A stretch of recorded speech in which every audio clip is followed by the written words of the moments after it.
Mad to think in 7 days I'm going to be touching down to do a CSGO major again after being retired. But today we're not going to talk about CSGO. We're going to talk about Dota first. Don't worry, we're not going to talk about the results. We're not talking about TI. And you know me, I never talk about the games. I talk about the nonsense around the games. So let's start with that. Right, now, the Dota community, everybody loves the Dota community, don't they? Because they always spend money or they have TI and it's the Super Bowl of esports and all of that, right? Now, not me. I think the Dota community is a shower of cunts. And the reason I think this is because I have a memory, and I'm also not some preening, pathetic, pandering, spineless piece of talent who just wants to fucking work a TI. I'll tell it straight. One of the biggest problems the Dota community has is, perhaps more so than any other esports fandom, and all the esports fandoms are garbage, but perhaps more so than any esports fandom, is their sense of entitlement. So, and why do they feel that sense of entitlement? Well, because they spend all their money every time the international comes around by buying the items, you get that record prize pool. Valve gets to say, oh, look at the headlines, look at the coverage, look at our amazing Super Bowl of esports with $180 million fucking dollars and all of this. And because the community spends that money, they get to say, hey, we're entitled to everything. We get whatever we want when we want, or we will boycott TI. No, they won't. They'll never boycott getting their shiny little cosmetics or any of that shit.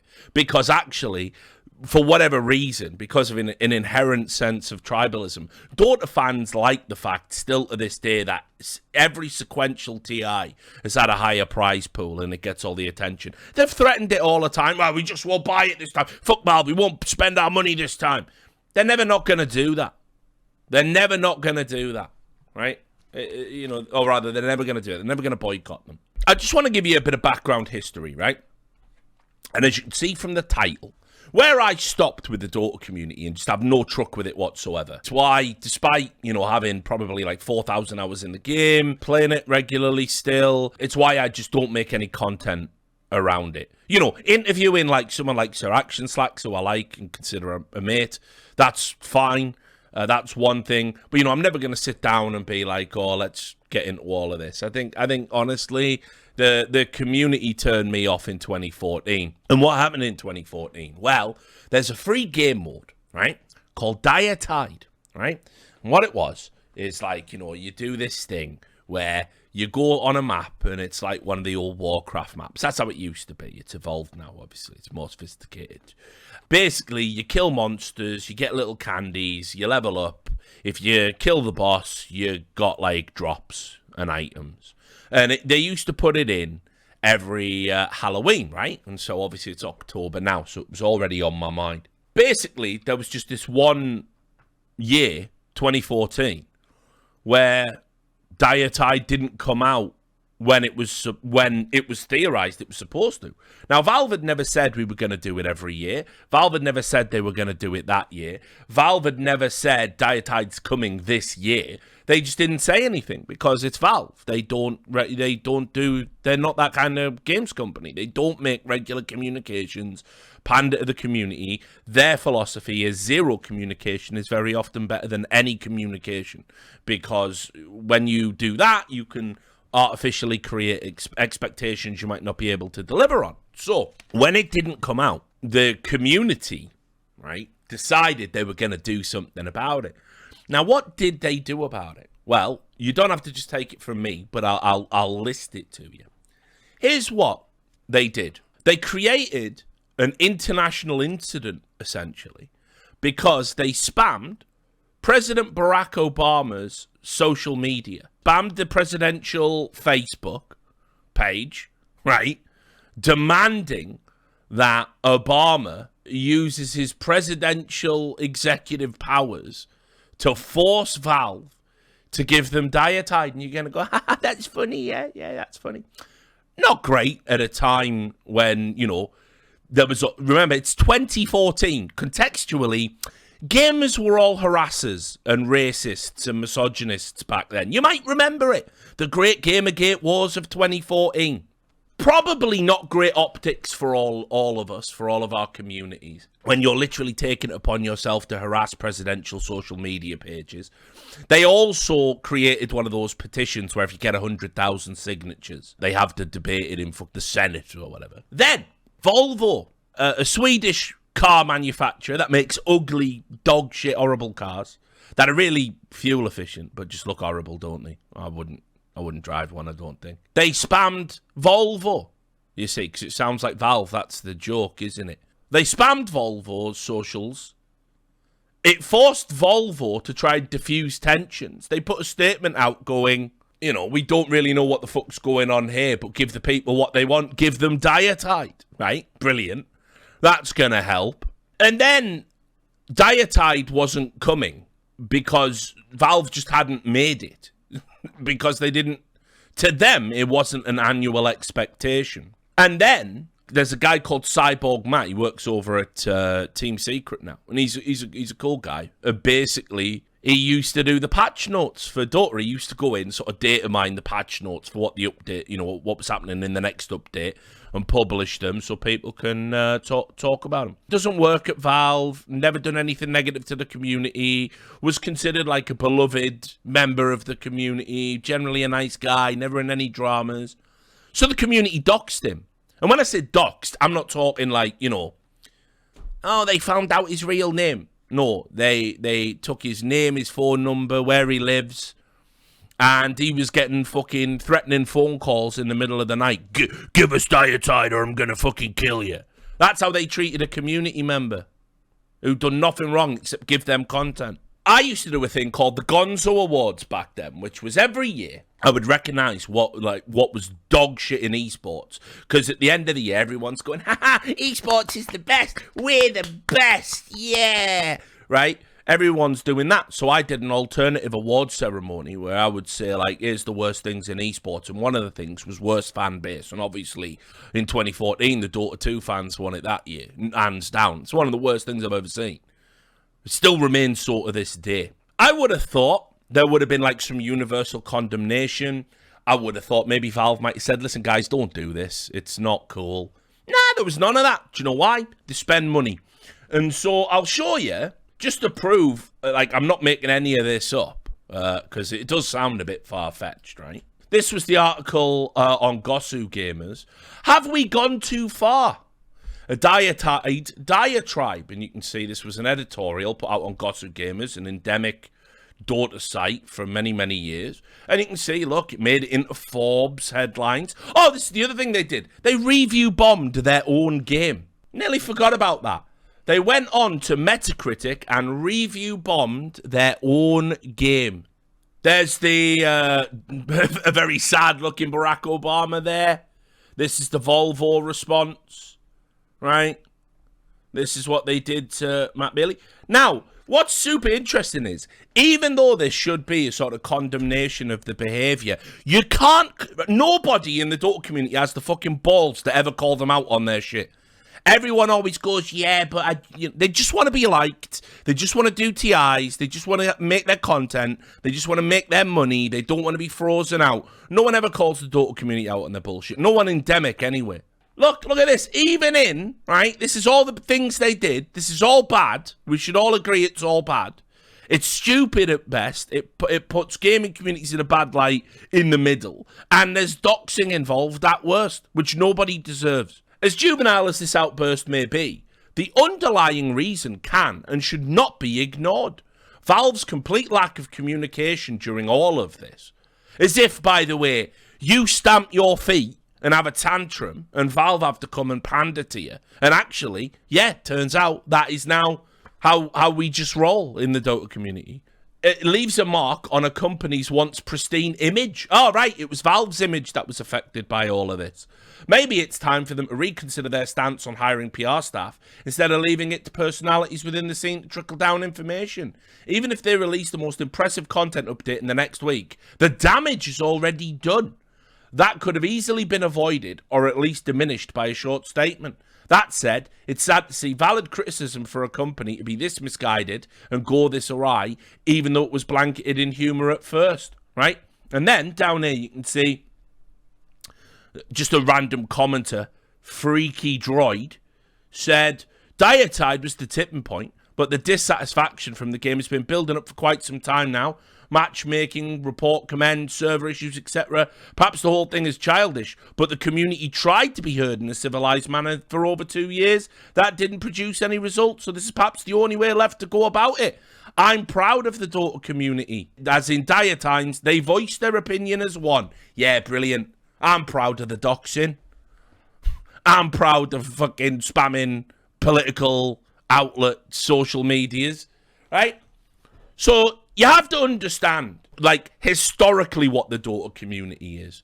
The Dota community expects to be pandered to. They expect to be pandered to, especially during TI, right? We've spent our money, we get what we want. The treasures better work the way we want. The cosmetics better look the way we want. We better be able to watch the games the way we want. We better get the compendium the way we want. And if we don't, we will literally fucking riot. We will literally behave like zoo animals flinging shit everywhere. And that is just understood implicitly by everyone who has to work Dota. And so they all go, yeah, all the endemic talent. Oh, yeah, even on a broadcast. Remember, I've hired people. I've done a Dota event at WSOE. I've hired people, talked to people behind the scenes, talked to many people in the scene in general, and it's all the same. They all say, listen, we're under tremendous fucking pressure because if a team makes a mistake, you can't say they made a mistake. You have to instead reverse it and go, oh, look at the team capitalize. You have to tiptoe around everything in Dota because not only do they expect to be pandered to, they have player fetishization and team fetishization, and I'm going to show you just how fucking dumb that gets when that is just left unchecked. And so basically, there's always sacrificial lambs over in the Dota community. There's always people that come in, and if you don't adequately pander, like literally, you know, for example, right, think about when Day 9 came over. Now, Day 9, as I've said many times, and there's just no getting away from this, he's an awful diva behind the scenes. And take that from me. Take it to the fucking bank. And if you asked anyone else that had the stones, they wouldn't say it public, but they'd tell you private. Everybody knows this. But, you know, but he's a legend. He's a Hall of Famer broadcaster. He was the biggest. He helped propel StarCraft 2 into the mainstream. Even he, to host Dota, was like, right, well, okay, I better pair up with a Dota commentator. I better start learning the game for a year. Haha, I'm a noob, I'm bad at the game, I'm just learning the game. And so all the community go, yes, well, yes, at least he accepts he's a noob, and at least he accepts he knows nothing about the game, and at least he accepts that, yes, he will never be as good as me, a random shithouse on Reddit who's achieved the lofty heights of 3K. It should be me on TI, right? You know, so as long as you pander to them, they'll leave you the fuck alone. If you try and be yourself and you try and have a bit of fun and you try and inject a bit of personality, or God forbid you ever criticize a player or criticize a play or criticize a team or criticize a draft, it's a slaughterhouse. It's a bloodbath. The only person that gets to be irreverent in Dota 2 is Sir Action Slacks, right? He's untouchable. To anyone asking why Too Good, if he was a good guy in Dota 2, I mean, yeah, James was the guy that was trying to get all of the broadcast talent to effectively unionize and make sure they got paid. And I'm pretty sure some of the things we've seen brought into the game, including autograph signatures and voice lines and stuff like this, I'm sure that's because of some of his early efforts to mobilize the troops. At the end of the day, James's crime, right, Too Good's crime, was he went too far in China. That's it. It's a tale as old as time, right? He apparently was being told in his ear, let's go to break, by a producer at that, at the Shanghai Major or whatever it was. And he didn't want to. He wanted to keep the content rolling. And so there was some disagreements over that. And, of course, he joked about Chinese censorship, did the ping pong ball joke or whatever it was, made some edgy jokes, and, you know, bada bing, bada boom. That's the end of that. Enter somebody whose talent, you know, I admire, and someone I've worked with on multiple occasions. The host and interviewer, Frankie Ward. You know her if you're a CS fan. You've seen her on the broadcasts, right? You've seen her hosting the Game Awards. You've seen her hosting some of the biggest events across multiple games on the calendar. And it's probably easy to forget that when she first came through, she was actually considered endemic to the PUBG scene. Now, I know everyone says, oh, Richard, you're an old misogynist and you must hate women and, you know, whatever it is, right? Because people just like to make all of these assumptions and allegations. And obviously not true. And to put it in context, I worked with Frankie, this is like back in 2017, maybe. It was after I left E-League, and we did a PUBG event at WSOE, which was a production company I was working for in Vegas. And when they hired me, my official title was Director of Talent, right? Which meant it was my job to put together broadcast talent for the shows. But it was always kind of understood that one of the things I would be doing is I would be hosting in line with that role. But when it came to doing the PUBG event, which was going to be our big flagship event, it's still considered by many in PUBG to be one of the best events ever run. It was going to be me and obviously all of the wicked talent they had over in PUBG over there. When it come to putting the talent together, I'd watched all my reels, I'd watched all the clips of broadcasts, saw who worked well with each other, saw who had good energy, and so I said, listen, I'm not going to work this one. And the company was like, what the fuck do you mean? I said, I'm not going to work this one. It's better if Frankie's in my place. And they said, no, that's not going to work. Maybe we can bring her in as an interviewer or something. I'm like, no. Let her host the show. And let me just do occasional little bits. I'll come in. And so those executive decisions I made, I totally stand by. Because what Frankie does is she has a little bit of a cheeky energy to her, right? And it's very interesting. This is how you know there's like some real strong misogynistic energy still in gaming as a whole. Because when guys are like cheeky and edgy and a little bit, you know, naughty with their questions, we go, whenever a woman does it, they're a bitch, aren't they? You know, it's so lame. It's so fucking obviously a double standard. It's such a throwback. And it just irks the shit out of me. It's so transparently obvious. And so the great thing about Frankie is she will banter and she will like throw in jokes. Now look, with jokes, they don't all land. I'm not saying Frankie's like a master comedian, right? I'm not saying she's going to have the next Netflix special. Although having seen some of the comedians that have had Netflix specials, might be worth a punt, honestly. But you know, what she does is she is also willing to own if something doesn't land, right? And that's very important. If you make a joke or you have some banter and it doesn't land and you don't get the better of it or whatever, you have to stand there with egg on your face and kind of own it. Stunner understands that. He's another great example. You know, think how many times Thorin's wrecked him on a desk, maybe about certain types of energy drink. Think about the time Alex and Thorin were having a back and forth, and like Thorin said many times, Alex said, you know, you do fucking 2 minutes of content in 20-minute videos, and yeah, you just got to fucking take that one on the chin, and it's all good banter, and it's all good for the broadcast, and it creates energy. And Frankie understands that, right? So I was completely vindicated because that broadcast was fucking sick. Frankie was fucking sick. And that was obviously the one when Mustache Dave had his big breakout, and he's a fucking legend and a great guy. So anyway, I know a thing or two about talent. And so I'll just bring this to you as well, right? Because this is exciting context. Exciting in the sense of where we're about to go to. So Frankie Ward eyes more Dota 2 work. This was after she just worked at Gamers Without Borders and said, I'd love to do the international. I feel like it'd show that I'm seen as one of the best at what I do. This is on Esports News UK. Now, funnily enough, when I met Frankie, one of the first things I said to her is, you've got a layer of polish not many people have in esports.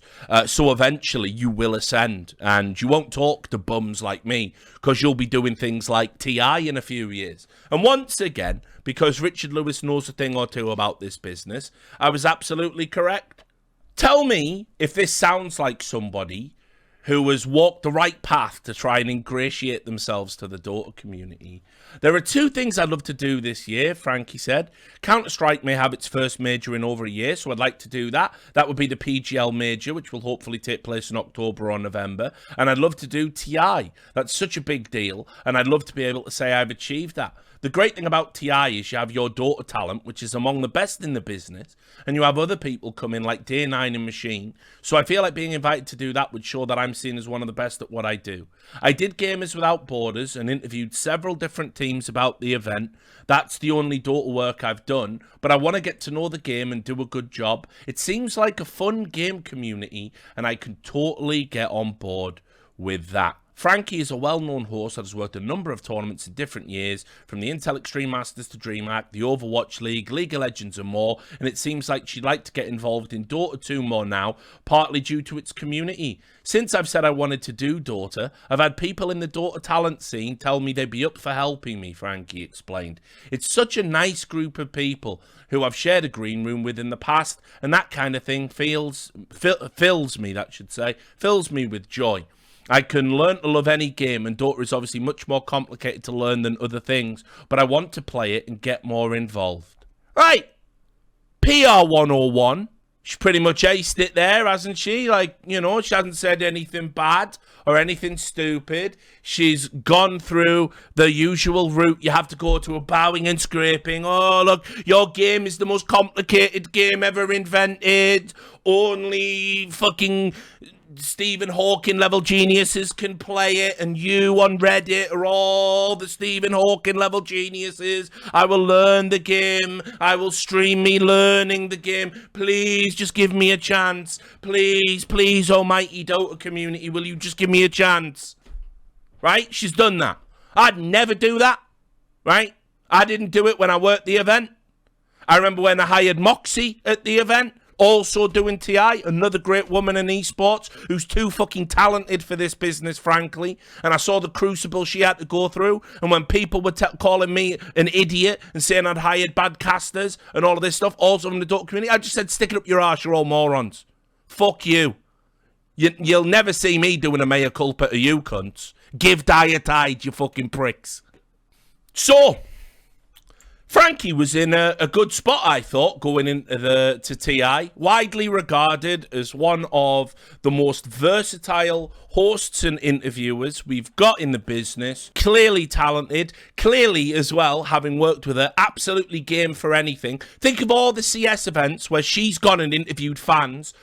Guys, that is the worst job in esports. It's the worst job because they're fans. And so understand when you send someone out into the crowd in an interviewer, you having a good one? Which team do you support? And you're doing that. You never know what shit's going to come tumbling out of their mouth. Half of them are barely fucking switched on. That's the worst job. Stunner's done it, pushing beach ball morons away. Frankie's done it a bunch. The pizza incident, right? You know, Smix used to do it all the time. The legendary, repeat please. It's the worst job in esports. You got to have balls to do that. You got to have fucking guts to do that. You got to like it's so difficult because the content is almost always going to be cringeworthy and bad, and people are going to blame you. People say, "Oh, they clearly weren't comfortable on camera. Why are you sticking a microphone in your face?" It's part of the fucking show. French Renekton, Rachel Quirico. Yeah. I'm French. Yeah, I'm asking you how you made your costume. I am French. Brilliant. Okay, great TV.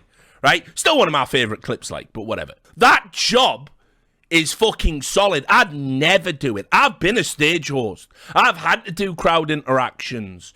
It's a fucking nightmare. I've done it twice. I did it at an event in Finland. I think it was an assembly.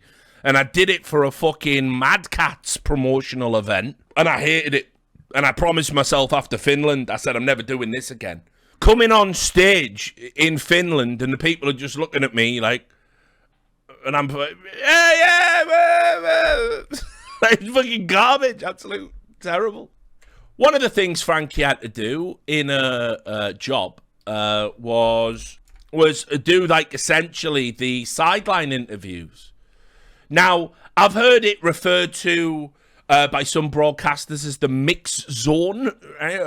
That was a term that was thrown around a few years ago. I think basically why they call it that is it's essentially the mix between what's happening on stage, right, and what's happening in the studio. And so you throw a sideline reporter out there and you try and get an interview with a coach, don't you? Or an interview with a player, or whatever it is. And what you're trying to do is convey some emotion or get some extra additional insight, ahead of the game. It's considered valuable content because it's meant to be bringing you closer to the game experience. And listen, we all know in reality that never happens. Just use a sports example. When those sideline reporters at the NFL are like, well, I've just been talking to Bill Belichick and he says, go fuck yourself. Who knows what that could mean? Over to you, Jim. And then, he's always been a cantankerous guy, You don't really get good content out of it by and large, but occasionally you will. And so broadcasters like to do that sort of Hail Mary. And again, it's like being in the fucking trenches. This is one of the hardest jobs you can do on a broadcast. No joke. You have to be cheeky. You have to be a little bit forceful. The purpose of this segment is to get the person you're interviewing to give you a fucking soundbite. You have to essentially walk into their mind, ask the right question that's going to give you a cool soundbite to talk about after the match or during the match. Some additional context. And most players and most coaches either give you nothing because they're smart enough to give you nothing, or they're morons and actually not a lot's going on upstairs. Or sometimes, and this is a bigger problem, esports is global, isn't it? So language barriers occur. And these segments are fast and furious. You have like 20 seconds, get in, get out, and you're doing it with someone in your ear saying, right, we're going back into the game now, we're going into the game, I need you to do the soundbite. Can you ask him about the draft? So you're trying to think in real time while your producer's doing that. No, we have to go back, we have to cut it now, we're going to the game. You've got that in your ear. So this is coming from a broadcast veteran of 16 years who's worked on television, right? I know what I'm talking about. You can say I don't. You can tell me to go fuck myself. I know about the broadcast business. The end, right? I did it in esports at the highest level anyone can do it. So I know what's going on. The Reddit people don't know what's going on though, do they? I was browsing the Dota 2 subreddit, right? Been doing that across the course of TI. Just like seeing what's going on. I saw a thread, and the thread was called Frankie's Interview with Silent. Now, usually when clips make it to the front page of Dota, something funny's happened or something interesting's happened. And as you know, Team Spirit, they have been the surprise, no spoilers, they've been the surprise package of TI. They've had an unbelievable run, sort of come out of left field, although I had them in me pick'ems. And they've massively contributed to viewership, interest, and they've done it by playing, very versatile drafts. I think Yatoro, the carry on the team, played something like 14 carries in 14 games. And also, I think Toronto Tokyo's playing the second LAN in his career was TI. So, they are the plucky underdogs. Everybody loves them. And you're right to love them. You're right to love them. This is reflective of hard work and bravery, courage to play the game your way, right? But you can't fetishize players to this degree. I scrolled down the thread before I saw the clip, and I saw vitriolic hatred aimed at Frankie, the likes of which I don't think I've ever seen. I don't think I've seen it for a long time, right? I'm going to show you the clip. The clip that did it all. Let me just pick your brains about this one. We'll do a live reaction check with people that don't fetishize Dota players and aren't deranged. And we'll do a little temperature check on it, shall we? Sideline, thank you so much for joining me. Now, in the last game, Virtus Pro targeted Collapse, and now they have targeted him in the draft. Do you feel confident about his chances in this game? About our chances or just about Collapse? Collapse. I think we're okay. It's this in drafts. It's more depends who would play better. It does depend who plays better, but this is $1 million draft. If you win this game, you are top 4. Is it good enough? Maybe. I didn't think about it.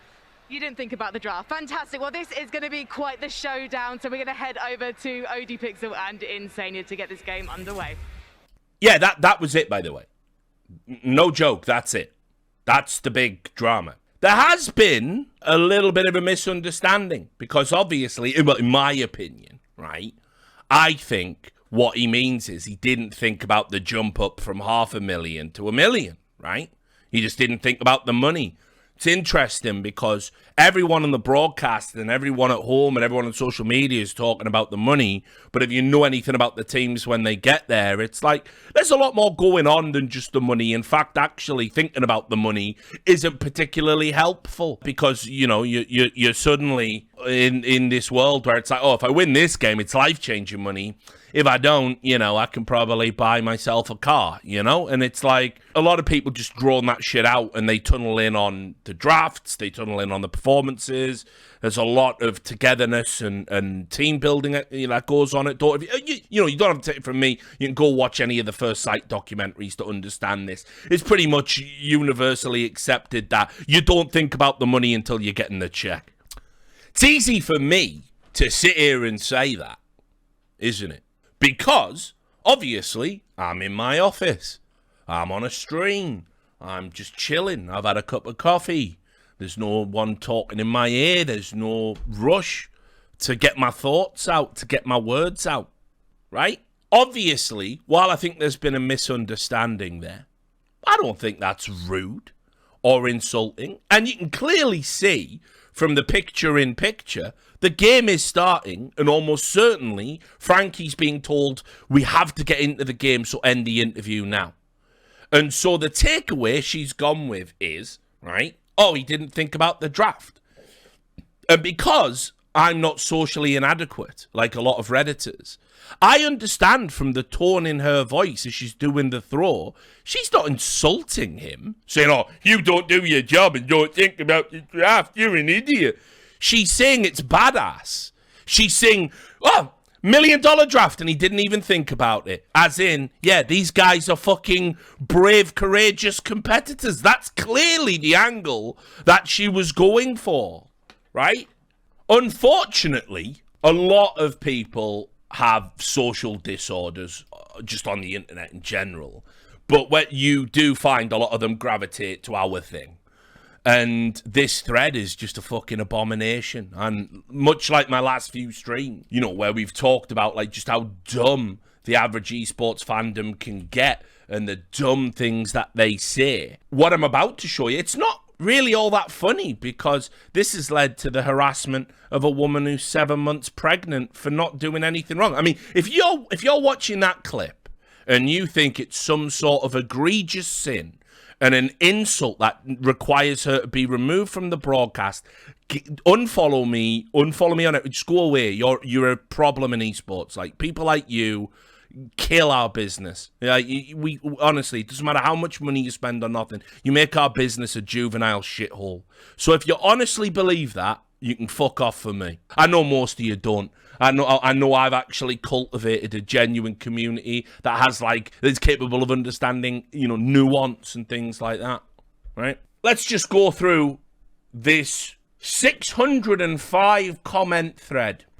At the top, we're going to start with some common or garden idiocy. I wonder how confused Silent was after that exchange. Did she just say that? I really don't like the way she is hosted. The panelists have had to be defensive at times when they've said something she hasn't liked. Has added unneeded tension, in my opinion. And it's taking away from the matches. So again, understand it's one clip. And Frankie's hosted like 1 or 2 desks as a relief host. It's generally been Shiva. Another point we will get to. And she's ruining the matches, you see, by this one comment. Cottle Guy is here. And they just let him do small segments. Meanwhile, a person who knows nothing about Dota is doing hosting and interviews. So also understand this, you're going to see a strong uptake for, even though Frankie's job doesn't require her to know anything about Dota, although I agree it would be a plus, there's a strong uptake for, she doesn't know what, she's not 6k MMR minimum, so she can never talk about our game or interview anyone about our game or anything like that. Then there was another incident, right, where Purge said someone was a pub star. Obviously in Dota, a pub star is a good thing, right? In CS, a pub star is a derogatory term. Now, Purge said, oh, you know, Team Spirit have pub stars on their roster. And she said, oh, pub star's an insult where I come from. And Purge said, oh, no, in Dota it's a compliment. That was all it was, right? We all know she's not endemic to the game. We all know she's just learning. Why is that a problem? That was awkward as fuck. That's some low-level hosting right there. Oh my God. I could feel the tension through the screen. They were staring at her in disbelief. I was staring at her in disbelief too. At least Frankie is just deliberately misinterpreting things related to Dota instead of moving the focus off the game and talking about her hair again. That's a random insult just hurled at another member of the broadcast talent. This is a great one. My wife, who never watches Dota except during TI, because I put it on the big screen, even understood what Silent was saying. My wife is very defensive of Shiva and was like, who is this idiot? I want Shiva back. This guy's wife is a moron. Assuming, yeah. I mean, I would just say didn't happen, but also, if it did, I don't know, maybe your wife should watch more of the broadcast because her Shiva was hosting desks right the way up until the final. I've not been a huge fan of Frankie. Just seems like she's not enjoying herself. Can't imagine why that might be the case. Probably due to the fact she has a limited knowledge of Dota, her interviews are lackluster, her banter is being called out by all of us for being cringe. I understand why they brought her on, but in retrospect, it probably wasn't a great idea. I'm sure this has been talked about a bunch, so I'm sorry, but who is she? And why was she brought on? I mostly just watched the games, so I haven't seen it introduced or seen much of what she's been doing. According to Wikipedia, she hosts a ton of CS tournaments and is apparently very well received. I can totally see her personality working in an environment she is comfortable and knowledgeable in. It's nothing to do with that. It's just that we actually can take banter and we're not a bunch of preening entitled cunts. Not to the same degree you are. That's really all it is. But it's definitely about the fact that she knows more about Counter-Strike, apparently. You didn't think about the draft. Lol, lol, lol, lol, lol, lol. My fucking God, that was disrespectful. The feeling of being misunderstood and not being able to correct the misunderstanding is horrible. The only way to correct it is to speak louder than the other person. He was silent. Lol, still bad interview. And she abruptly ended the interview. So Silent didn't have an opportunity to correct her. Yeah, she's calling all the shots. She's the director too. Yeah, you've figured it out, bro. This is genuinely so sad to me. He's trying to be gracious with her word salad questions. By the way, speaking very clearly and precisely and with the right syncopation of speech for a non-native speaker. Then she cheerfully accuses him of not thinking about the draft. Holy shit. And the accusation is coming directly after the draft. He was, of course, an integral part of. This is one of the worst interviews. Remember, probably like 3 exchanges in, a 25-second clip. This is one of the worst interviews I've seen. Terrible host. Says irrelevant stuff much of the time and responses are as fake as those I give during a job interview.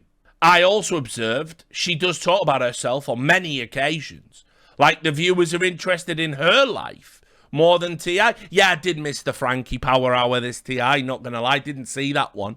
Did you know she's pregnant? My condolences. Because, there's nothing beneath the Dota community. Why not attack a pregnant woman? Why not attack her unborn child? You guys are fucking great. It gets worse, guys. Wow, she is pregnant. Who knew? And who the fuck need to know? Probably the father? Question mark. Why would you say that? $1 million draft. Lol. Talk about putting so much pressure on him.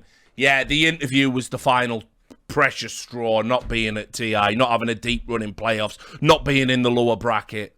It was Frankie's questions that piled on the pressure after they drafted, by the way, after he couldn't really influence the game. She's putting pressure on him because she has zero idea how the game works. Now, if anyone can fucking stitch that one together for me, I'll appreciate it.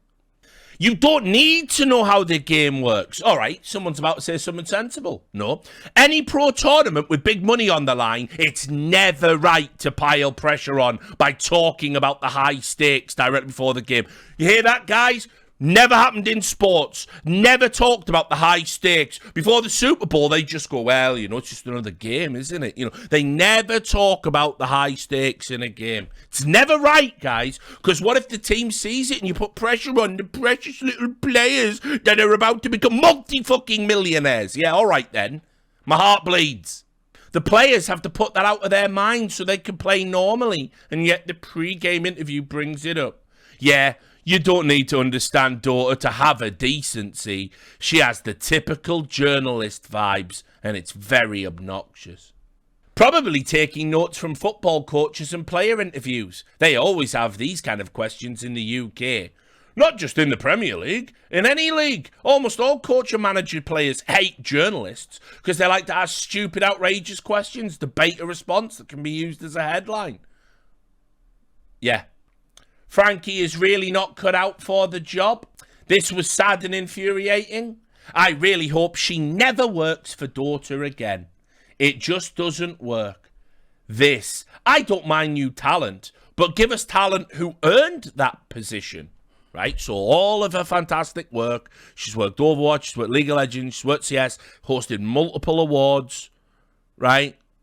Not random people who work in other esports and clearly don't know jack shit about Dota. I don't understand how this girl is popular or liked. Apparently, a lot of people like her from CS, but she should have never been a part of this TI.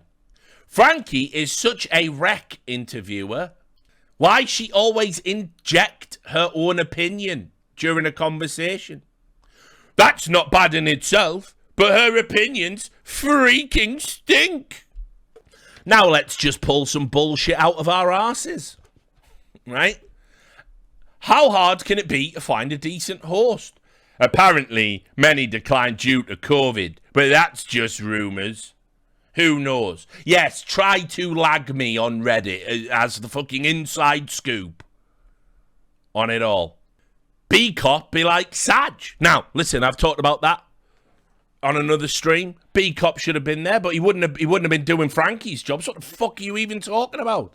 There's a lot of new talent being tested at this TI. She's not new. She comes from CSGO, and it's a real shame she didn't say there. If this is the best they have, I'm really sorry for them. Don't be. We got talent who call out all fans all the time. We have genuine entertaining moments. We don't all go back to our fucking hotel rooms and play fucking Risk, terrified of upsetting you cretins on fucking Twitter.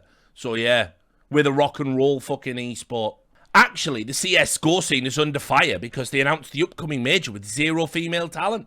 Make what you will out of that. Free is... wait, there it is. Well, if Frankie is an example of their female talent, I don't blame them. Ha! Quarters. The best way to get the worst. Right? So, as we scroll down, by the way, you're going to notice a strong uptake of just sexism. It's just there. It's just out in the open. She's an ass. Little reference to Too Good there. Absolutely disrespectful. Usually, I think that the hate that talent gets is unfair. See all my comments defending Nahaz and Annie over the years. But man, that question was painful to hear. Why would we cut a dog shit interviewer who was being rude to the players any slack? If anything, we should be louder about our complaints so she never gets anywhere near the Dota scene again. She's a complete disgrace. Maybe things are different in CS, but Frankie needs to understand that in Dota, TI is about the players and the games. She is a side character. You must be respectful to the players, ask decent questions, and then fade away into the background when the games start. You're not important here, Frankie. We don't give a fuck about you. For real. It boggles my mind when Valve hire these Dota 2 personalities who don't have a clue what they're talking about. They're clearly just here for the hot takes. And it shows. Nepotism. That's why. Now, this comment got downvoted. Not because people don't agree it's nepotism, but because he implied Pyrian Flax is the beneficiary of nepotism. And he's endemic to the scene. And so it doesn't matter. You can't say that. Frankie is the worst part of this year's TI. He says again. I don't know why. It's her first TI. So again, Frankie being the worst part of this year's TI. Her main panel hosting is awful, but her interview is worse. Tell her about it on Twitter or Instagram. I did. Well, Eugene Boss one, aren't you? A fucking real fucking credit to the species. Why don't we go and harass a heavily pregnant woman on social media in the build-up to the Labour? Yeah, why not? Why not, eh? I mean, that's what we do in esports, right? That's what fandoms do in esports, yeah? I wouldn't go that far, but if you are going to do it, at least be constructive. Why not? She spoiled the whole English stream. It's good that I speak Russian. I just switched to another stream and have no problem now. I'm sure you were super civil. I'm sure TI will be great for her portfolio and she will be invited for more Dota 2 tournaments. And then when someone said it doesn't matter if the viewers like the person, Valve just has to like the person. True. How will they ever fire a pregnant woman? Enjoy, bitches. Completely disrespectful. If Light of Heaven can be rejected for what he said, Frankie should not be given any leniency for her conduct over the past few days. These teams compete and come to TI typically because they love Dota and want to play some good Dota and prove themselves to be the best team in the world. The prize money is a secondary factor. What a clown. I mean, by the way, that's the anime bullshit the average socially fucking disordered fan believes. No, it's about the power of friendship and achieving the best in the field. Mate, if TI had a fucking $20,000 prize pool, you wouldn't even see these teams.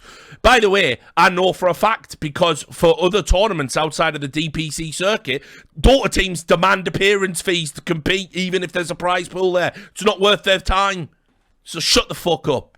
I will say it's strange that the talent are really pushing the money narrative this year. Yes, the money has always been substantial, but for some reason they just kept bringing up the winnings. You can tell the players aren't really thinking about it right now. No, not in a game, no. TI has always been a tournament where the legend of winning is at the forefront, and it seems tacky to keep asking the players about it. Well, happy flappy pancakes, mate. I think you might have to basically talk about the whole marketing that's done around TI ever since it started. Because I'll tell you, the marketing and the promotional stuff never shuts the fuck up about the money. Frankie is terrible and needs to be removed. I read the comments before watching the interview and figured this was the usual hyperbole. But no, she really did say that dumb shit without understanding the context. No self-respecting athlete thinks about the difference between $500,000 and $1 million during a game. I think most people like new blood, but Frankie is insufferable, incompetent, and mean-spirited. Cranky, an ass. Look, I really don't care a lot about who's interviewing, but this woman is absolutely inappropriate. Hascore 91 there from the newly took over Afghanistan. She's literally the most worthless addition to the talent team this TI.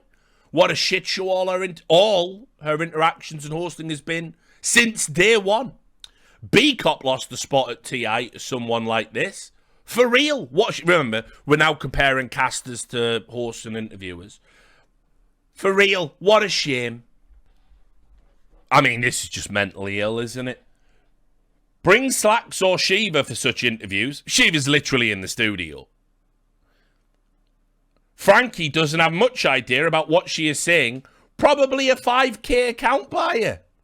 Frankie is a horrible anchor with zero knowledge about Dota and players and overall isn't even entertaining. Please give some love to people who have been following Dota and want to anchor in tournaments rather than hiring professionals from other esports. I have hated anchors this tournament. Not you, Shiva. By the way, the thing the Dota fans don't want to tell you about is they put Shiva through this same fucking crucible when she was coming through. And she's too nice to fucking ever bring that up. But I was there. I remember. Almost as if there was a pattern. This is a great one. Again, theory crafting for what was a standard broadcast exchange. I've always been neutral about Frankie. So, you know, we'll just appeal to authority. I'm neutral. I'm not like you guys. And I know that she is pregnant. Perhaps a medical emergency happened mid-sentence. Couple of people here say, yeah, I don't think it was malicious. I think it was just a bad throw. Pregnancy doesn't excuse a shit host. Volvo needs to get rid of her. The only thing that could possibly excuse that piping hot take, it wasn't a take. It was in no way her take. It was in no way an opinion by her. By Frankie, is the pregnancy brain, which is absolutely real, but also makes her unfit for the job. You heard it here first. Dota have figured it out. Pregnant women are unfit for work. They've figured it out over on the totally not sexist Dota subreddit. They figured it out. If you're pregnant, you just can't do any jobs because of pregnancy brain. They've sussed it. I don't want to pile on, but that really made me mad. It's like she deliberately tried to goad him, like, tell me you're fucking on the spectrum, like, without telling me you're on the spectrum. Where's the antagonistic element to this, by the way? Frankie is terrible, honestly. Right? Who the hell invited her to TI? No knowledge of Dota whatsoever. Can we remove Frankie completely? Let's have someone who's not condescending and knows something about the game. Why are the talent talking about the money? Please, Valve, do not bring her back. There are so many women who love and know Dota. Yeah, you totally wouldn't do it to them either. They know the scene and the dynamics of the game. Please don't bring randoms who aren't passionate. Who knew CS was more toxic than Dota 2? If Frankie is any indication, it's pretty clear. It's random toxic, just another brain-dead arsehole. What an unbelievably rude person. Get her the fuck out of here. She is stupid as fuck. Frankie is a moron. Valve too, and PGL. Where on earth do they find the Moxies and the Frankies? Women. Are they so desperate to bring females they will hire anybody with a vagina? You look Effie, she is kind and calm and Dota relevant, and then you see these two screaming and cringing. All like Moxie's been like a fucking Dota commentator for years. All over the place. Hire based on quality and skills, the way you enforce women to roles they can't handle, you make things worse, you damage any feminist action, said the fucking clear feminist. Oh yeah, you're a feminist. Did he just hire anyone with a vagina? Said the feminist. They are basically sacrificing quality and merit for diversity and favoritism. Why did they invite this annoying, narcissistic twat in the first place? The other stuff is bad but tolerable, but she needs to publicly apologize about this. Cutting off Silent and then twisting his words. Literally, your job is to represent the teams at this event. No, it's not. Literally isn't, actually. I mean, how's this for an attempt to burn? Might as well get shocks next year, as if like having shocks on a broadcast would in any way diminish it. One of the best in the business. She is a bad host and a bad interviewer. Simple. He's figured it out. This is a good one. Guys put a lot of thought into this comment. One has to wonder who the baby daddy is and whether he works at Valve. Oh, I told you. I tried to prep you for this nonsense. Right? The fact she accepted the role to be TI's main host proves she is either narcissistic enough to think she's qualified for the job, or she doesn't really give a shit about the game and is only thinking about the paycheck. She's been playing since March to try and learn the game to get ready for this tournament, by the way, which is a level of prep you don't have to even pretend to do for most esports. I haven't followed the CS scene lately, but I wonder how CS players would feel if a host from Overwatch came to host their major and was shitting on players, KDAs, ignoring the fact that some of them are support players versus empty faggers versus follow-up cleanup crew. We're not populated almost exclusively by incels, so I think we'd be all right with it, mate. I think we'd do okay. We certainly wouldn't be speculating whether or not the woman's child was a Gabe and Love child to justify them being hired. We're definitely better than that. Personally, I loved both Red Eye and Machine and their masterful way of conducting the flow of discussion so effortlessly. Blah, blah, blah, blah, blah. I understand she is pregnant, but I really hope she doesn't use it as a crutch for her horrible hosting. She seems to lack respect for the players, which is evident in this interview and is evident with Insane. We'll just bring that up as well. Great. Good one. This is what you get when you hire unqualified staff for the sake of being inclusive. She has no business being there over other Dota 2 talents that worked and grinded the Dota scene far more. Some random nobody comes along and takes your spot. Gut-wrenching. I mean, think about it. If you needed a heart transplant... I need a drink. I can't even commit to this fucking bit anymore. Fuck this. If you needed a heart transplant... Holy shit. Like, fucking beat me up. Like, oh, Christ, it's time. Oh, Lord. It's been 2 days. I just have to... I have to dull the pain. I can't even open it. It's torture. Fuck me. Imagine if somebody took a job that they were fully qualified to do, and let's compare it to a heart transplant situation. I mean, think about it. If you needed a heart transplant, who would you take your chances with? An old man surgeon who saved lives for 25 years, or the woman who got hired for her looks? Or for the sake of diversity. And she's inexperienced. Yeah, about that. The world got to the point where we hire incompetent applicants based on their biological features rather than on their competence. Is she some sort of minority? Oh, you are all just fucking scum. It's unreal. Is she some sort of minority? I don't see what box she's supposed to be checking. Really don't like this Frankie. Why is there anyone on stage who doesn't have a deep understanding of the game and respect for the teams that have made it to this tournament? Can we remove Frankie? I want our Shiva back. Shiva's literally on the broadcast. What do you want her to do? Like, just do everything. Write the theme tune, sing the fucking theme tune, yeah? This is what happens when you let someone who doesn't know shit about Dota but is yet an egoistic do a job. Whatever. She had a bitchy demeanour for the entire bit. I mean, keep in mind, right? She's wearing a massive dress because she's 7 months pregnant. She's got a fucking mask on her face. This guy's figured out that she had a bitchy demeanour, though. Well done. She needs to get a hold of herself and think about her actions.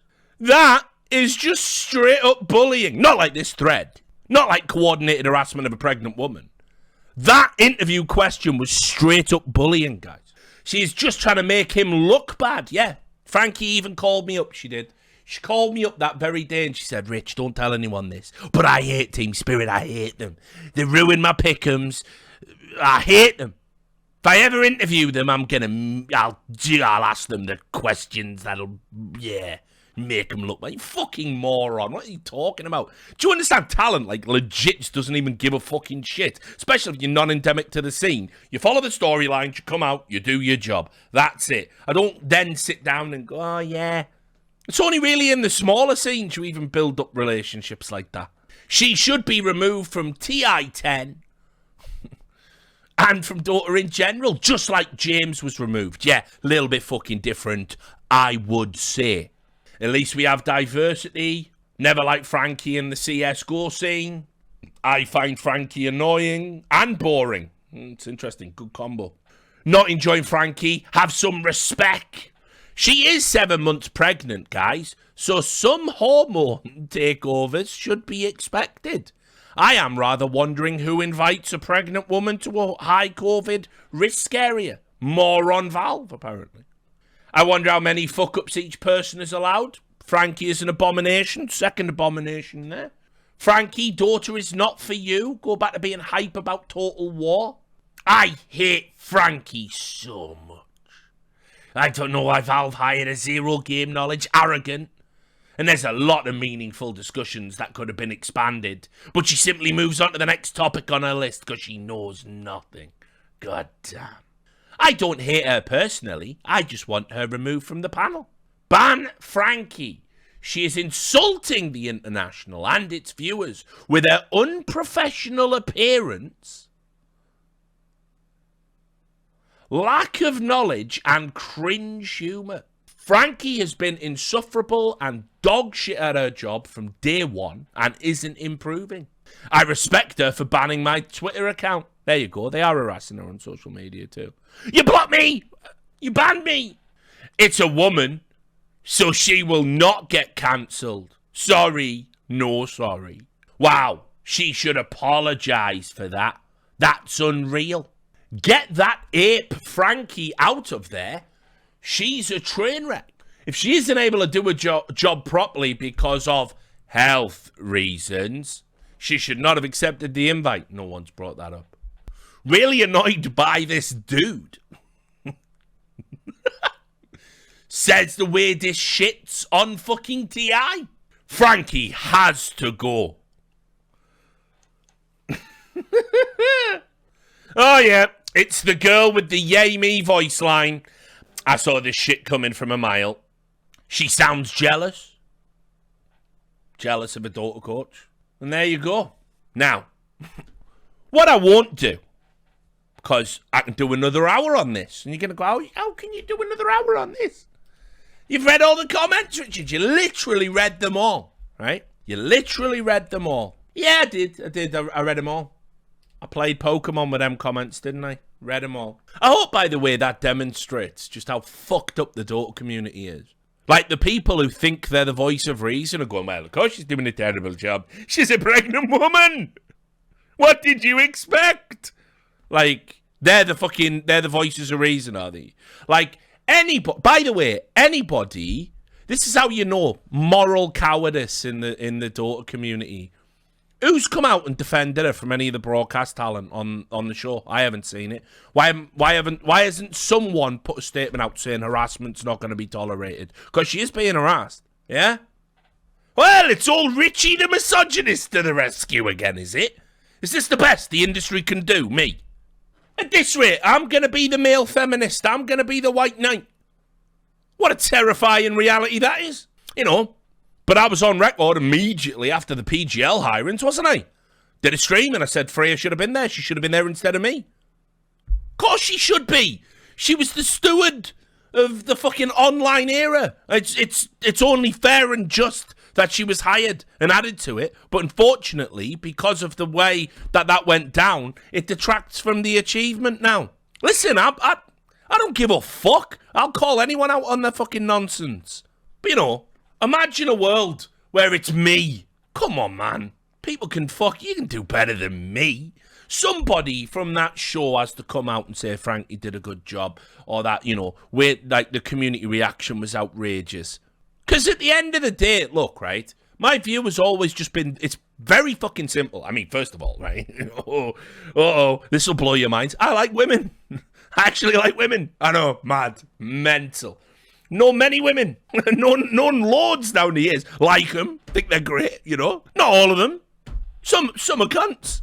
But, you know, by and large, yeah, women are great. Yeah, not always, but can say the same for guys, right? Say the same for men. And I like doing events where women get to work events. I like that. I like being able to come at things from different angles and take on board different perspectives. And as I've said for years, it's easy when everyone you see looks like you, right? So you don't register the importance, but all the social science studies show, right, that it is easier for a person to imagine themselves doing a job if somebody from their same background or group or identifier have done it as well. And so, look, of course there has to be a woman at big events. Of course there has to be. Because, honestly, for a lot of women who might be ambivalent about esports, They might not watch an event if it's all guys. They might not watch an event if it's all men. And that sucks, because we want more women in esports, right? So why don't we just, you know, like, just, it's not even a diversity hire. These people are all phenomenally fucking talented. I don't even know what the discussion is anymore. I don't even know why we're having the argument now. It doesn't make sense anymore. And so it fucking sucks, man. It fucking sucks to see all these cool fucking people I've worked with. Like, I've worked with Frankie on a number of events. She's such a nice person. She doesn't deserve this. I know, listen, some people can find her, like, a bit jarring. It's because she stands up for herself. And unfortunately, you are going to have to think about some of the societal overtones of a strong woman in a room of, you know, egotistical, strong opinionated men. Sometimes it does rub guys the wrong way because they feel emasculated or some fucked up shit like that. I just recorded an interview with Christina Alejandre. Christina Alejandre was the general manager of E-League, if you remember her. And she was my boss, right? Now, she's one of the coolest bosses I've ever had. I consider her a friend. Did we agree on everything? Did we fuck? Did we argue a bunch? Of course. Did I see her get a load of shit because she was a woman? Yeah. It just sucks. It just sucks. So, that is a disgrace. That's a disgrace to the Dota community, frankly. I know the Dota community are the ones doing it, and no one will call them out on it. You will not hear any of the moneymakers call them out on it. Not while the autographs are still available, right? It's cowardice, guys. That is wrong. That is bullshit. But, as I said, I could do more. I could do another hour on it. Why? Because, incredibly, because CS isn't the same as the Dota community, thank God. Somebody tried to do something nice for a member of talent. And me, I find that astounding, because usually you shit on us all. Frankie, right? By a Na'Vi fan as well. The worst of the worst. Right? As most of you are aware, Frankie has been a host at Dota 2's premier tournament, TI10. She has had coaching from known personalities before the tournament and has spent time learning the game. But she's had a bad impression on the Dota 2 community and has received hefty amounts of hate that she doesn't deserve. As an old viewer of CS, I've witnessed her journey and growth as a host and interviewer. I know for a fact that most of my CS friends love her and that she is beloved by the community. Not to be cheesy or anything, but I just thought she needed it. We appreciate your work and everything you do, especially for the CS community. Hope to see you on future CS events. P.S. Congrats on the baby. And isn't it nice? You would have thought, right? A nice gesture. A nice gesture, right? Can we just do a nice gesture? No! The Dota community came into this fucking thread and the people with the crossover and the Valve games come in. And she's had zero experience in Dota and she got to host TI. Imagine if a Dota 2 focused host, Shiva, who had no idea how CSGO works, hosted the PGL Stockholm Major. What this fucking dickhead at the top of the fucking thread doesn't realise is, it was a very real possibility. Shocks! Shocks came in and hosted Blasts! Do you know how we reacted? Not like a bunch of triggered incels, did we? We welcomed her with open arms. We said she's one of the best in the business. Shocks has said publicly and privately to me she would love to do more CS events. Everybody, look, in the chat, did anyone think Shocks did a bad job at Blast?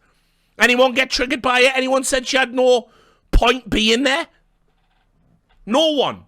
You know why? Because she's sick of her job. And we're all right with that. I remember when we did E-League, Rachel Quirico was doing the interviews. Nobody got upset or triggered. We had Kate Yeager, if you remember her. She just hosted some gaming awards thing. She, by the way, is one of the most hard-drinking women I've ever drank with in esports, with the exception of Smix, who was fucking inhuman. Because you look at Smix and she's about fucking 90 pounds wringing wet, and she can put me under the table with tequila shots. She's fucking mental. Anyway, but Kate Yeager, if you know her, she's fucking sick. Me and her, she had to get an early flight, so we stayed up drinking one night in Atlanta, just the two of us talking about shit, talking about esports, talking about the gaming business, the ups, the downs, the highs, the lows. Wicked fucking night out. And you know me, I fucking put it away. She was there and she went, right, gotta go get ready to get my plane. Wasn't even staggering. Fucking absolute legend. Nobody got upset.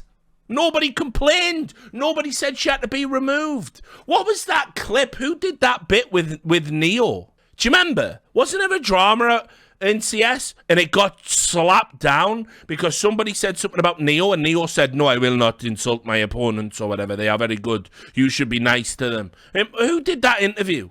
Does anyone remember it? You remember what I'm talking about? It was at E-League.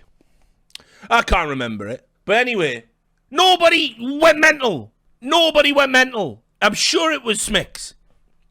Nobody went crazy about it. Yeah, it was Echo Fox. Yeah, that was it. It was when fucking VP took on Echo Fox at E-League. There you go. That's how old that is. Echo Fox CSGO. It's ridiculous, And look, man, I'm not going to do another hour on this bit because this is fucking ridiculous. Like, this is considered an intelligent and salient point, right? She doesn't deserve the hate, but whoever hired her does. Nobody deserves any hate, you fucking moron. You have a gambit fucking symbol, so I'm going to assume you're fucking Russian and your nationalistic pride and team spirit is playing a little factor in whether or not you think anyone should get hate or not. Yeah, it was Kate who did the interview. There you go. Thank you, Fred Axie, in the chat. So here's the perfect analogy, isn't it? Oh, it's the perfect analogy. We had a woman, a W asterisk man, right? We had a woman come into CSGO, interview the player considered one of the greatest of all time, if not the greatest, Neo. Did an interview, basically sort of wanted Neo to mock Echo Fox, and Neo said, no, I won't do that. And Kate went, well, you know, they're doing bad, over to you, right? Nobody lost their minds. She wasn't from our game. She only boned up for a couple of weeks because she was the last minute hire because I think somebody got ill or had to do something else or some shit. She was only in there for a week or two. Like, nobody lost their minds in CS. Nobody lost their minds. Nobody lost their minds. Because why would you lose your mind over that? Why would you demand, where were the threads? Yeah, this kid, he's gotta go. She's fucking disrespecting Neo. No, there was none of that. Such nonsense.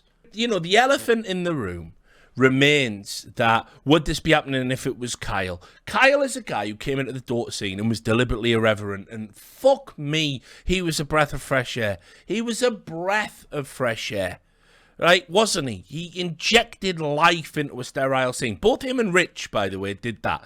And, it's weird, isn't it? Because he was irreverent, and he was insulting and antagonistic, and he called out a lot of Dota practices in the scene. Never got attacked like this. Never got attacked like this. And you have to ask yourself why that might be. And I think I know the fucking answer, guys. Listen, I could say, oh, it's sad. Fuck the Dota community for real. I mean, like, anybody that wants to, like, go over there, it's just not worth it. It just isn't worth it. The people who were embedded and fucking, that's fine. You do you, right? The idea that I have to fucking pass a test to prove my credibility to come and fucking... I remember, I'm the guy... I had fucking Arteezy on a desk. I had Smail on a desk. I hung out with those... hung out with Bulber as well. And we were all fucking, like, having a good time and we're talking about it. Those guys, I would say, oh, so do you think they should draft this or draft that? Those guys are fucking TI competitors. They can wreck me at any time and go, well, no, obviously you wouldn't draft that there because of this, and this. Obviously, they're thinking about things that I don't think about. You know what? They never said it on a broadcast. Right? Now, whether or not I'm right or wrong, who knows? They never said it on the broadcast. And they were super cool backstage. Literal millionaire competitors. Literal millionaire players. Could have wrecked me at any time. Never did. Showed me nothing but good graces. I just don't get this. You don't have to be an expert in Dota to ask questions about Dota. And you certainly, for a Sideline interviewer, you don't even have to fucking have a Dota account. What are you talking about? Yeah, and there you go. How good was Seb on the panel? Again, as a guy who knows talent. How good was Seb on the panel? I like No Tail, by the way. He did an interview. Can you believe this? No Tail did an interview back in the Cadred days. I think I interviewed No Tail back in Cadred. We only interviewed a handful of Dota players, and he was one of them. Seb was fucking great, wasn't he? And you have to remember, it was Seb. I think Seb did that massive, 4-hour interview with Thorin, didn't he? He did a Reflections or something. It's fucked up because the Dota community is the worst thing about Dota. That's all there is to it. The actual fucking plebs that play the game and post on Reddit and post on social media are the fucking worst thing about Dota. They drag it down consistently. Like, here's another thing.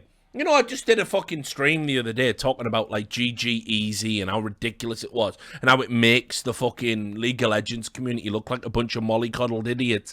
I could get into all the drama between Team Secret and OG's Twitter accounts and how every time one tweets at the other, like, time to take out the trash when they lose, everyone on Reddit goes, has Team Secret gone too far? It's fucking banter between industry people to drive excitement about the game you claim to care about. How can you not get it into your fucking brain? And they can't. And the reason they can't is because they think in their little schoolboy terms, their little incel schoolboy terms, where it's like, if you say something bad about someone, it's bullying, like when people call me the smelly kid at school. Or, you know, it's like, mate, you have to take a fucking broader, holistic view than your tiny little shit life when you talk about these things. It's so ridiculous. The worst part is, like I say, I talk to a lot of Dota talent, and they go, oh, yeah, it's insufferable. The community reactions are insufferable. There's only really slacks and Too Good that'll take a wrecking ball to all of it, but they know they're safe to do it because they're like royalty at this point, as they should be. They're cool guys, experienced guys, and unbelievably talented at what they do. But if you're new and you're earning your way up and you're climbing the ladder, man, Dota is not the place to be. Certainly not the place to be as a woman. And it fucking shocks me. It shocks me that this, keep in mind, so PGL, not hiring a woman, weak stuff. You can debate whether or not you feel all right about that. I made my views very clear. I came out and I said, look, it's not even about hiring women, it's about hiring good people for the job. And you brought me back from the dead, and I don't deserve it. So, yes, my very presence is an affront to someone like Freya, although, again, she's super cool, so she's not going to take it that way. But when it comes to fucking Dota, you've got all these women all going through the same experience. And any woman that ever trips up. There was another comment in that thread. I didn't even bother with it because, you know, Effie's got that fucking the mad triggering voice. Oh, by the way, you aced it with that one. I hope you are a millionaire. So rumors started fucking circulating that Effie was a millionaire, right? And so there's threads. There's threads going, well, I don't like that a woman's making more than the male players. Like, oh my God, they make it 18 million off the fucking first prize. What are you talking about? She probably didn't even clear $250,000. And if she did clear more, power to her. She made a funny fucking, how can you care? But then there was this one thread, man. I should have pulled it up when I was doing the thing. There was a guy in there going, all I'm saying is she's hired for her looks. Couldn't process that you can be intelligent, attractive, and knowledgeable. Couldn't process any of that. Couldn't put those three things together. And, you know, listen, because I own my bullshit, I've said that. It was in 2010. I might have been I wasn't an incel, obviously. But what I was jaded and bitter about an industry that wasn't giving me the opportunities I felt I deserved. I tweeted out something like, I think it was Rachel Quirico who set me straight. And I've always been thankful for this. It's why I know she's legitimately one of my good friends. And as I've said many times, when you're in a crisis, you find out who the good people are. And so, put this into context about how great Rachel Quirico is, and you all better show her some love every time she pops her head up because she's amazing. When Maria passed away and I was in a real bad place, not only did Rachel Quirico she sent me cookies and food, like literally via 24-hour FedEx mail, because she was worried I wasn't eating. I think she also said, look, she sent me one of them weighted blankets, and she said, I can't hug you, so put this on, and when I see you next, I will. And so, you know, I don't even know her that well. We've worked together on a number of esports projects, but we are real fucking tight now. And one of the things I thank her for is back in 2010, 2011, whenever it was, and these tweets are deleted, but someone will have the screenshot somewhere. I said to Rachel, Rachel had complained she'd had a real rough time at a job, and I won't get into the details on that, but she said, like, oh, it's real hard being a host in esports. And there I was, like a Redditor, pre-Reddit. I came out and I said, oh, it must be terrible being hired because you're an attractive woman. Like, what a fucking gross thing to have said to an industry professional. But you know what she did? She didn't call me a cunt. She didn't block me. She didn't go and cry about it to people to get me banned and removed from events. She actually talked to me about it. She got into my DMs and said, look, Rich, like, it ain't like that. I mean, sure, it's entertainment. Attractive people do have a head start because we're on camera. But, like, I'm going through this. And I was still arguing the toss. And then eventually I was like, oh, okay, yeah, I'm just a retard. Sorry. I'm a moron. Like, what I said is completely unacceptable. And I deleted those tweets, and people might still bring them up even though they're like 10, 11 years old. But I'm ashamed to have been that guy. And it's not even about being a white knight. It's not even about, you know, it's not even about being a male feminist. I hate all that shit. I think that shit actually is really destructive to the discourse. And I'm pretty sure she does too. But you know, we have excellent women in the esports industry, just excellent in their field, and they're great people, and they're endemic. It's shocking to see them treated this way. It's really shocking. It really is.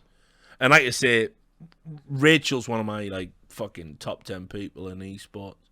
You know, she's just so good at what she does and so cool and so nice and like genuinely surprised. Imagine having that experience with someone like 9 years prior, and then when you're going through the worst time in your life, apropos, like, she didn't hit me up, she got my address, she fucking sent me a really nice letter, I still got it, I've even still got the Tupperware all the food was in. Like, people like that are a fucking, like, just a gem, you know? I talked about it with Pansy recently as well, you know? It's like, fuck me, dude. We've got to grow up as a business. Like, for real. And it's not even about, listen, I'll have the debate about merit and the debate about, you know, we shouldn't hire people that aren't equipped to do the job. But the problem I've got, and the reason I can't come along for the merit ride entirely, is I see women that are more than equipped to do the job. I see women whose expertise I value more than my own. So maybe 10 years ago we have this conversation. We don't have it now. There are so many good women at what they do, and it's fucked up. You know, it's fucked up. We're still here, and you know, I am unbelievably sad to see it happen to Frankie. Unbelievably. And I will never change. I will never renounce any of that, right? I know what I'm supposed to do is like lean into it and go, "Oh, listen, guys, we all love women round here, but you know, no, fuck this." What happened to Frankie this TI is really appalling. And she's such a cool person and such a nice person and so good at her job. It doesn't even matter if she's a nice person. In esports, we've tolerated all kinds of horrible people on the basis they're good at their job. And here we have Frankie, who's a good person, a nice person, and good at their job. And like, for one errant throwaway comment, we're going to completely fucking burn them. It's shocking. It really is shocking.